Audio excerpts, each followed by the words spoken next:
Y'all. Hopefully everybody is doing well, taking care of yourself. Man, my sleep pattern's off the chain since I've been working back here on this album and everything. Now the album is done. I'm trying to get. So I'm thinking I have the opportunity to be able to see you guys and be here to talk to you. Hopefully everything is going well with you today. I mean, these bags under my eyes is a significant telltale sign that yeah, it's time to start getting some more sleep, not hanging out. In fact, I didn't even go out last night. I stayed in. I was gonna go out and promote the album a little bit more to karaoke night, but I was like, you know what, man, I had a nice meal yesterday. Um, and after I had that meal, bro, ladies, I was like, yo, I'm seeing that. Cause I had a jumbo margarita from Plaza Azteca, so they kind of like, bam, I ain't going nowhere. I have my clothes ironed up and everything. I ain't go anyways, but it is what it is. So today, I just want to talk about the album and how it's been doing so far. And I'm really pleased with the new. It was really important for me to get new blood into what I do because I mean, you know, not trying to be negative. I said I didn't want to make a negative video, but a lot of people that they know me really haven't even purchased the album yet, and they know the album is out. But you know, it is what it is. I can't rely on that. I realized that I had to use another format like Reverb Nation and all these other formats to get myself out there to other people that I don't know because like at this point, you know, I'm not sure what the problem is. You know, people supporting me. You know, I'm not sure what it is, but it is what it is. So I just realized that I'm getting so much more airplay. I'm number 8, supposedly Reverb. I'm number 8 in the city of Philly for R&B. And I'm not even sure that what album that's out that's actually making those numbers happen like that. I no idea. So I'm like, all right, cool. Well, whatever. I'll be number 8. I guess once he start hearing this album, maybe I'll move up from number 8 to maybe number 1. But I think I don't even know what album was actually up. That hold on a second. Try to get it for granted so we can talk about this fragrance I'm going to spray right now, real quick. You know, Trina not sure what album they're even using, but you guys, or hopefully my YouTube subscribers, will support me doing this album. I'll put the links down below in the description when I get a moment, and I'll put a comment down below also because the description might be too big because I'll put a really detailed description of the album, people who were involved in the album, and the artists and vocalists and things like that. So I'll probably have to go into a comment. All right, so before we get started on that, and I got to get ready to get out the door because I don't want to be late. This is overtime day, of course. Barrios Ganymede Extra. Now, me, I was never really a Ganymede fan. I ain't gonna lie. I mean, it's cool. It's a nice juice. I think I came to the event when they came to Perfumology. I think I came to the event when they were there, but I really didn't have any interest. They only had like I think 3 fragrances out. If I'm not mistaken, they had Ganymede. This is Ganymede Extra, so this is super strong. Quentin Biche, which is crazy because Quentin Biche makes most of the Amouage fragrances, but this does not smell like Amouage at all. There's no introduction of Amouage in this, except for the incense. So top notes: incense, myrrh, and mandarin orange. Middle notes is immortelle, and your base note is going to be Akagala wood. I've been seeing that more often than not. Akagala wood. I think that's one of his notes that he liked because I think I saw that in another fragrance, in the Amouage fragrance, the Akagala wood, and saffroline. It looks like saffron. It must be something a little bit stronger, and that's probably why this is the extract, maybe because they're using a stronger version of saffron, and so on and so forth. So we're gonna spray this on. I only have a little bit. Just a sample that I got from Perfumology. But if it's the extract that it says it is, then I don't need much. So I'm just going to here. And that's it. That's all we're doing. The rest I'm putting in my pocket just in case I want to respray later on, okay? But yeah. It smells like the other Ganymede, but it smells a little bit more, I don't know, maybe a little bit more incensey. Maybe that's what it is. Incense. You put incense in this one compared to the last one. All right, real quick, we're going to look and see what the last one had in it.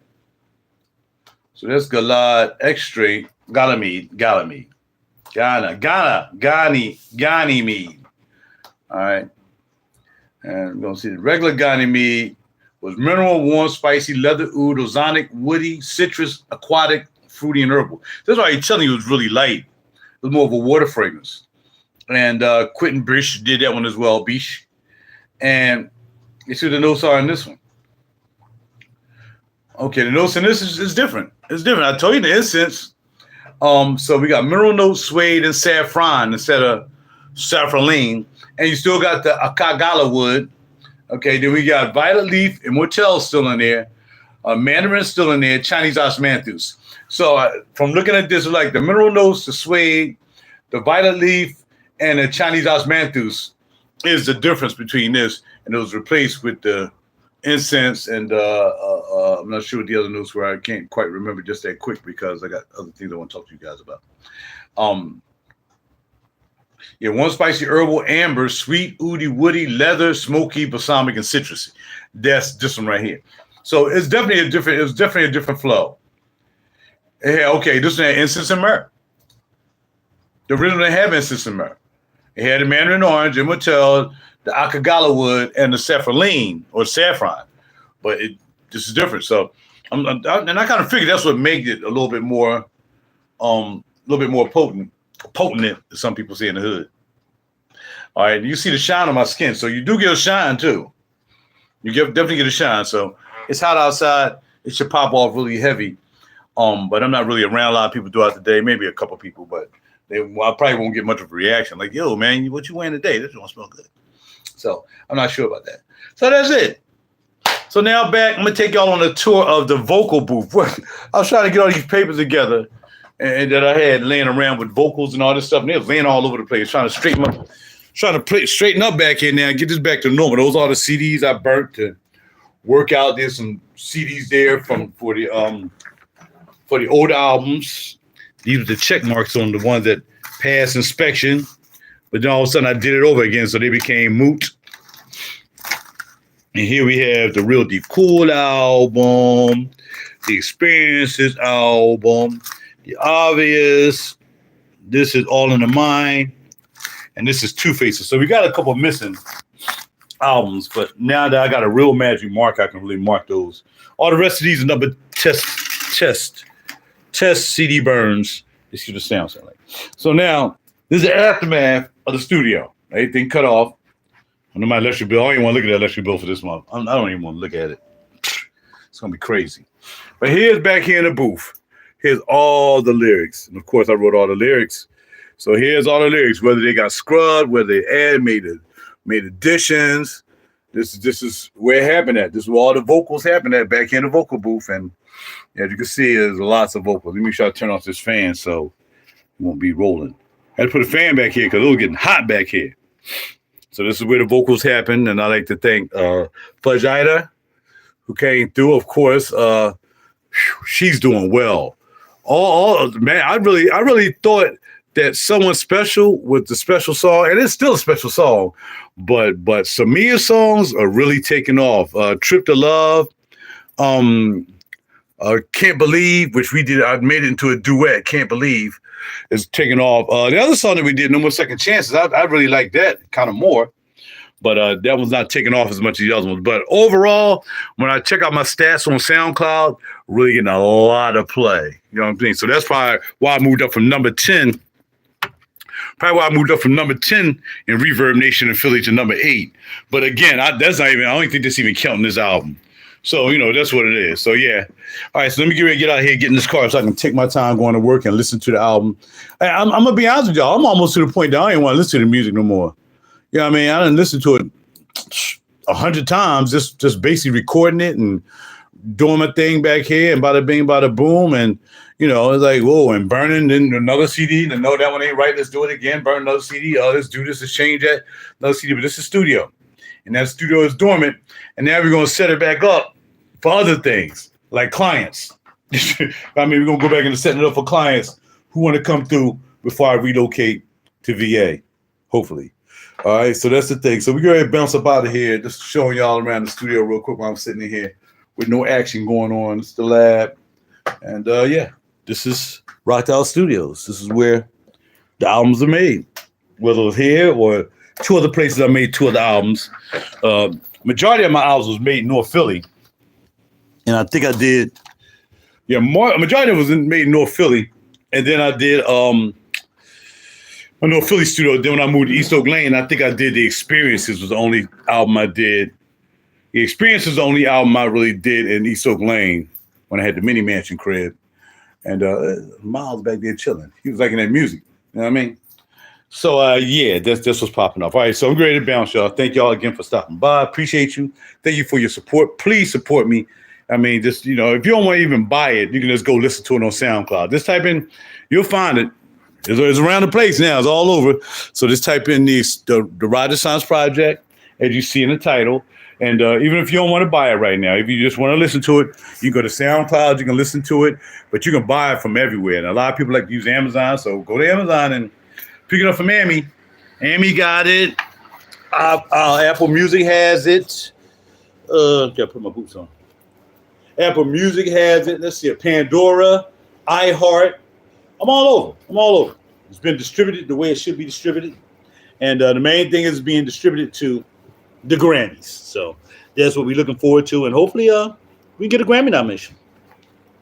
And then we can win a Grammy. You know what I mean? Because we got 2 albums going up for the Grammys. 2. Not just 1. We got the new album, the Rajaissance Project. And then I got an album that I did a while ago that I never put up for a Grammy. So I said, shoot, they didn't say I couldn't put that up. So I put up another album I did back in 2016. And that was The Experiences. So that album's up for the Grammys too. So we're going to see what happens. That's all we can do. Sit back, wait, and see what happens. And hopefully, like I said, you guys support me. Unfortunately, you can't vote for me on the Grammys. Only Grammy members can vote for Grammy members. So if you look at my posts, other places like Facebook and whatsoever, you get past the politics and stuff I talk about and other information I probably put out there, and just concentrate on the music, you'll get more information on how the Grammy process goes and how, you know, some people pay for people to make sure that everybody, Grammy members, hear about their albums and their music and stuff like that. But some of us, like a good friend of mine, who I'm happy he liked the album, Wooter Kellerman, who's a 2-time Grammy winner, said, yeah, they ain't paying that money for that. They just marketing themselves. So I said, well, okay, if you doing that, what I'm gonna do. They probably know a lot more friends than I do because they won 2 Grammys. And they're in the new age category and things like that, but a world category. But I'm in the progressive R&B category and the best artist category. That's what I'm trying to get. So we'll see. We'll see how it goes. I just got to keep hustling.